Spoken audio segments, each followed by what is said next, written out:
So the Farm Carbon Toolkit is a company that was set up by farmers for farmers over a decade ago now, and we were set up very much to help farmers to understand their greenhouse gas emissions, what they can do to reduce them, and also how best to store carbon into soils and trees and hedgerows. Yeah, it was a really interesting session. I think increasingly as the time goes by, farmers and indeed everybody is starting to understand more about the issues. And I think with the weather we've been having, we know that farmers are at the front line of climate change. And I think that message is starting to get through that whatever we can do to reduce emissions is going to help us avoid the worst impacts of climate change.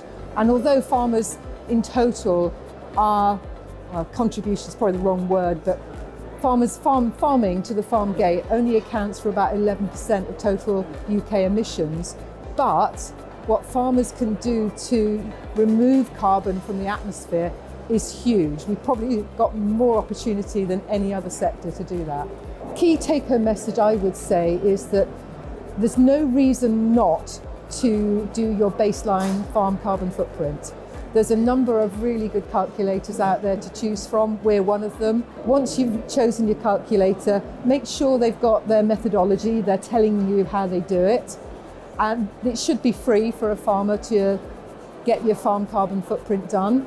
Once you've done it, look at it, take advice if you need to understand how best to reduce your farm emissions. It's critically important because we're all on a journey, all of us. Back in 2017, hardly any farmer was doing their farm carbon footprinting. There was no interest at all.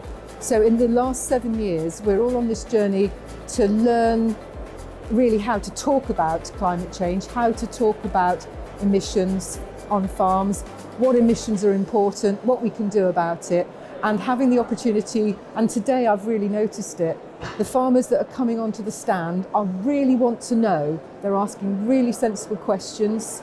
The presentations that are around the show today are really helpful because they're providing practical information, and that's what's needed.